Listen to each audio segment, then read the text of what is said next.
క్విక్గా వినలేరు. అందరికీ నమస్కారం అండి. ముందుగా మీడియా వాళ్ళకి వచ్చిన రిక్వెస్ట్, ఈరోజు మీకు లేట్ అవ్వచ్చేమో, బట్ ఆ లేట్ వీళ్ళందరికీ చాలా చాలా హెల్ప్ అవుద్ది. దయచేసి ఉండండి. ఇందాక ఫోటోగ్రాఫర్స్ కాబట్టి దట్ వాస్ క్విక్, బట్ నేను భయపడ్డా, అమ్మో ఎక్కడ మాట్లాడనివ్వరేమో అని. నాకు క్వశ్చన్ అండ్ ఆన్సర్ సెషన్ అని చెప్పారండి. సో ఐ థాట్ మీరు ఈరోజు రాకపోయినా పర్లేదేమో, బికాజ్ నేను వెయిట్ చేస్తున్నా ఈరోజు ఇలా మాట్లాడడానికి. నేను వీడి స్పీచ్ స్టార్ట్ చేసినప్పుడు మధ్యలో ఎక్కడో అంకిత్ కొయ్యో అని చెప్పినప్పుడు నేను ఫోన్ చూసి ఏంటి మాట్లాడుతున్నాడు ఏంటి, క్వశ్చన్ అండ్ ఆన్సర్ సెషన్ కదా అనుకున్నా.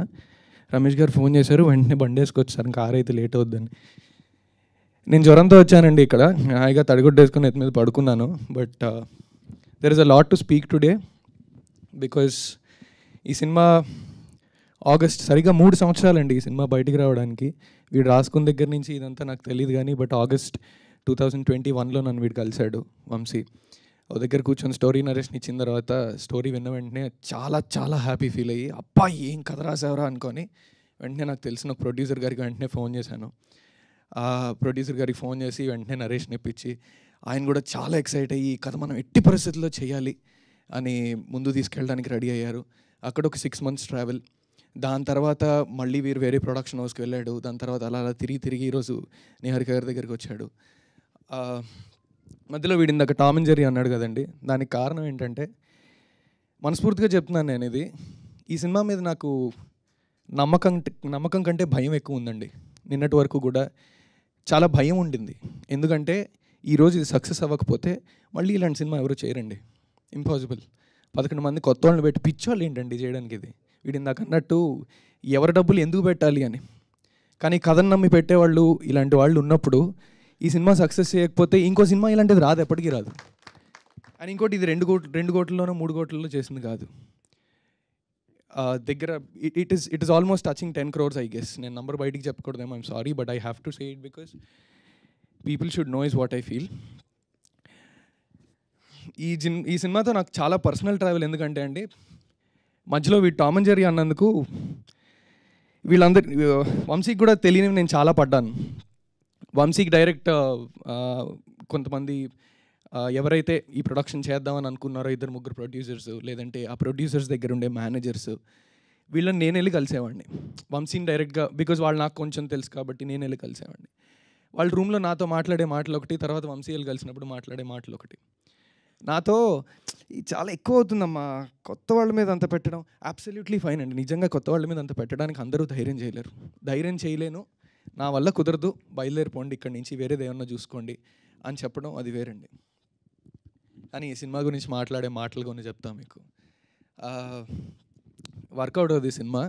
ఏంటి ఆ కథ ఏంటి అసలు, మధ్యలో ల్యాగ్ అవ్వదమ్మా, అవ్వదు. వీడు ఎంత బాగా నరేట్ చేస్తాడంటే అండి, వాళ్ళందరూ అనేవాళ్ళు ఏంటంటే ఇది నరేషన్ వల్ల మీకు అలా అనిపిస్తుంది కానీ అంత వర్కౌట్ అవ్వదమ్మా ఈ సినిమా అసలు అవ్వదు అని, వర్కౌట్ అవ్వదు అని నా ముందు అనేవారు. నేను వచ్చి వీడి దగ్గర మాట్లాడేటప్పుడు వీడు చెప్పేవాడు నాకు వాళ్ళ అమ్మగారు హెల్త్ గురించి కానీ, వాళ్ళ ఇంట్లో ఎప్పుడైతే మేము ఒక ప్రొడక్షన్ హౌస్లో సైన్ చేసేసామో వీళ్ళ నాన్నగారు ఊరంతా ఆల్మోస్ట్ చాటింపు వేస్తారు, మా కొడుకు సినిమా చేసేస్తున్నాడు అని. అది ఎంతమందికి పాకేసింది అంటే, ఆ సినిమా ప్రొడక్షన్ హౌస్ మళ్ళీ ఆగిపోయిన తర్వాత వీడిని వచ్చి బోల్డ్ మంది అడిగేవారు, నీ తోటివాడు ఒకటి ఈ ఊరి నుంచి వెళ్ళి ఆల్రెడీ సినిమా చేశాడు, నువ్వేం చేస్తున్నావు అక్కడ అని. వెనకాల ఇంత ఎమోషనల్ జర్నీ ఉండేది వీడికి పర్సనల్గా. చెయ్యను అని చెప్పడం వేరు, ఈ సినిమా వర్కౌట్ అవ్వదు అనడం వేరు, అసలు మీరు పనికిరాదు ఇది. నేను వచ్చి కొన్నిసార్లు వాళ్ళు నిజమేమో, వాళ్ళకి బోల్డ్ ఎక్స్పీరియన్స్ ఉందేమో అని చెప్పి, నాకు నిజంగానే ఈ సినిమా భయం ఎక్కువ కాబట్టి దీని మీద ఎంత నమ్మకం ఉన్నా వీడి దగ్గరకు వచ్చి ఫైట్ చేసేవాడిని. ఈ 11 మంది వీడిని ఎంత నమ్మేవారంటే నాకే భయం వేసేది, వీడిని అనవసరంగా మోసం చేస్తున్నారేమో, ఫస్ట్ సినిమా వీడు ఇంకేమన్నా చేసి దాని తర్వాత ఇలాంటి సినిమా చేస్తేనే కరెక్ట్ ఏమో, ఇంత బడ్జెట్లో అసలు ఎవరూ పెట్టరేమో అని భయం వేసి నేను వీడితో వెళ్ళి కావాలని మొహం మీద చెప్పేవాడిని, అరే ఇది వర్కౌట్ అవుదేమోరా నిజంగానే, ఒక్కసారి వేరేలా ఆలోచించాను. అబ్బాయి మొండినా కొడుకు అస్సలు వినేవాడు కాదండి. లేదు నేను చేస్తే ఇదే కమిటీ కుర్రాలే ఫస్ట్ సినిమా చేస్తా, ఎందుకు అవదరా అవుద్దులేరా అని చెప్పేసి. మా టామ్ అండ్ జెర్రీ ఏదైతే ఉందో దీనివల్లే వచ్చేది, మాకు అంతకు మించి వేరేవి ఏం లేవు. అండ్ ఇంకో విషయం, ఈ యాక్టర్స్ అందరినీ ఎప్పుడైతే కమిటీ కుర్రోళ్ళు కొత్త సినిమా కొత్త యాక్టర్స్ అంటే, అసలు కొంతమంది అసిస్టెంట్ డైరెక్టర్లు వీళ్ళందరిని అడిగినా చెప్తారండి, పేమెంట్లు ఉండవండి. మీరు అబ్జర్వ్ చేస్తే మనం ఎప్పుడన్నా పోస్టర్స్ అసిస్టెంట్ డైరెక్టర్స్కి వీ వాంట్ ఇంటర్న్స్ అంటే పేమెంట్ ఉండదు అనమాట. నువ్వు వచ్చి పని చేయి, నీకు ఎక్స్పీరియన్స్ కావాలండి అన్నట్టు. బిలీవ్ మీ, ఈ యాక్టర్స్ అందరూ they got paid in pink elephant pictures even before ఏంటి సినిమా రిలీజ్ కాకముందు పేమెంట్లు అన్నీ టైంకి మీరు అడగని కూడా అడగక్కర్లేదు. ఒకనొక టైంలో ఎప్పుడో రమేష్ గారి దగ్గరికి వచ్చి అడగడానికి ఇబ్బంది పడ్డారు వీళ్ళు. పేమెంట్లు సార్ ఒక లాస్ట్ పేమెంట్ ఉండిపోయింది కదా ఇవ్వగలరా అన్నట్టు. ఈయన ఏమన్నారు తెలుసా, ఒకసారి అకౌంట్ చెక్ చేసుకోండి అమ్మా, మీరు అకౌంట్ రెగ్యులర్గా చెక్ చేసుకోవట్లేదేమో అనుకున్నారు. చూస్తే ఆల్రెడీ పేమెంట్ పడిపోయింది వాళ్ళు అడగక ముందు. ఇది చాలా రేర్ అండి, అది కొత్త వాళ్ళకి. వేరే ప్రొడక్షన్ హౌస్లో అయితే వాళ్ళకి అవకాశం ఇస్తున్నాం కదా, అసలు పైసలు ఇచ్చేది లేదులే లైట్ అన్నట్టు. అండ్ ఇంకో మెయిన్ థింగ్, ఈ యాక్ట్రెసెస్ని చూశారు కదా ఇక్కడ, వీళ్ళలో ఎవరో పేరెంట్స్ వచ్చేవారు ఆఫీస్కి రోజు ఫస్ట్ ఫ్యూ డేస్, దాని తర్వాత రావడం మానేశారండి. భయం లేదు వాళ్ళకి ఈ ప్రొడక్షన్ హౌస్లో వీళ్ళు వదిలి వెళ్ళడానికి. That is the safety she has created in pink elephant pictures, that she has created. And ఈ సినిమాని సక్సెస్ చేయకపోతే, నేను మీడియా వాళ్ళకి మళ్ళీ రిక్వెస్ట్ చేస్తున్నా, ఈ సినిమాని సక్సెస్ చేయకపోతే, కమిటీ గుర్రాలు తీశారు కదా ఏమైంది, మేము చెప్పలా డబ్బులు రాలేదు కదా, వద్దమ్మా ఇలాంటివన్నీ మనకు వర్కౌట్ అవ్వ 2-3 కోట్లలో చేయమ్మా అంటారు. మనం మళ్ళీ అర్రే ఆ స్టేట్లో ఆ సినిమా వచ్చిందండి కదా చాలా బాగుందంటరా, అది చూద్దాంరా తెలుగు నుంచి రావడం ఉండదండి. దయచేసి మీడియా వాళ్ళందరూ కూడా I think please push this film as much as you can, because అంటే on a personal interest I think you have to write and it's a request. And one thing I wanted to do with all of these people is, ఇందాక వీడు Jersey అన్నాడు కదా, I think we should do it. Take places, అందరూ ఫ్రేమ్లో పడేలాగా. No I'm serious, అందరూ ఫ్రేమ్లో పడేలాగా ప్లీజ్ టేక్ యూర్ ప్లేసెస్. అమ్మ కెమెరా వైడ్లో పెట్టుకోండి అమ్మా. Run. You should come. Everybody should come. Yeah, we are doing here only. Come, you come forward. All of you. You should be visible, okay? And Vamsi garu ravali. Inkoti. I wanted to say this. Ina sir, Friday oka preview vedam jarigindi. Dan tarvata Thursday oka preview vedam jarigindi. And then Ashok andaru medavali vachinattunnaru. Chaala varaku. Medavali nenu enduku antunna ante, మనం మర్చిపోయామండి సినిమాని అలా ఆస్వాదించాలి. ఫోన్లు చూస్తూ భోజనం చేసే మనకి, నాకు తెలిసి ఆ కూరను ఆస్వాదించడం అవ్వదు. దయచేసి ఏదో కడుపులో నింపుకుంటున్నట్టు ఉంటుందేమో, సినిమాని ఎక్స్పీరియన్స్ చేయడం సరిగ్గా రావట్లేదేమో అని నా ఫీలింగ్. నేను ఇంత పెద్ద మాటలు మాట్లాడేంత స్థాయి నాకు లేదు. But I'm speaking only because I think committee కూరలతో ఏది తప్పు జరగకూడదు. బికాజ్ మళ్ళీ చెప్తున్నా, ఇలాంటి సినిమా హిట్ అవ్వకపోతే, పెద్ద హిట్ అవ్వకపోతే మళ్ళీ ఇలాంటి సినిమా రాదేమో అనే భయంతోనే మాత్రం ఆ రోజు వచ్చిన వాళ్ళందరూ కూడా సంహవ్ కొంచెం మిక్స్ టాక్ వచ్చేసి, కొంతమంది ఏదో ఇన్ఫర్మేషన్ లీక్ చేసి వాట్ ఎవర్ సినిమా వర్కౌట్ అవుతుందేమో అని చెప్పేసి ఈయనకు వచ్చాయండి ఫోన్లు. మామూలు ఫోన్లు రాలేదు ఈయనకి. ఈయన ఎంతో స్ట్రెస్ ఫీల్ అయ్యారు. అండ్ దెన్ బట్ ఎప్పుడైతే ఈవినింగ్ షో ఈ పెయిడ్ ప్రీమియర్స్ పడ్డాయో అప్పటి నుంచి జెన్యూన్గా మౌత్ టాక్ పికప్ అయిందో, that's when we all were so happy. ఈయనకి సంబంధం లేదు, ఈయన ఎప్పుడు హ్యాపీయే. బికాజ్ ఈయనకున్న ఎక్స్పీరియన్స్కి ఈయనకి తెలుసు అసలు మేమిద్దరం ఎదురుగా కూర్చొని tension పడిపోతున్నాం.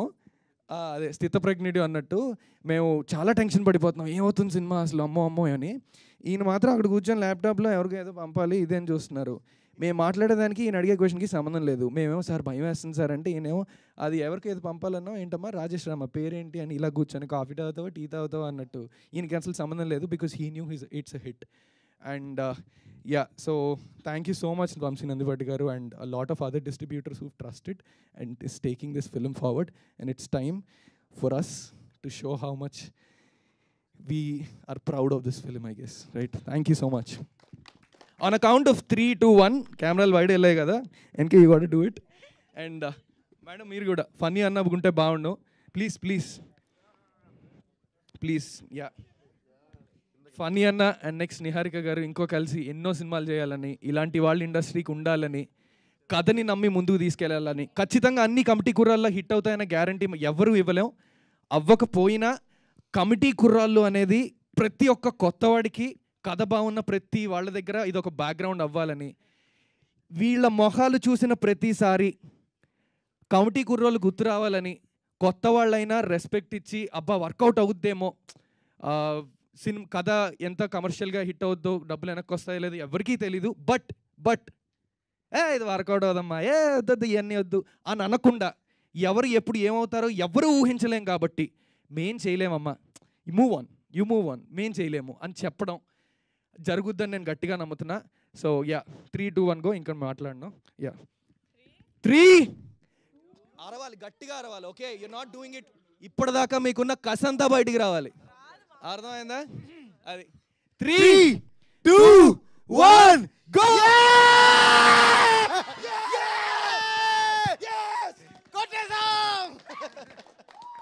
Thank you so much. Thank you. Wow amazing. Thank you so much Ankit గారు. ఆల్రెడీ థియేటర్స్లోనే మమ్మల్ని ఎమోషనల్ చేశారు, స్టేజ్ పైన కూడా చేస్తున్నారు.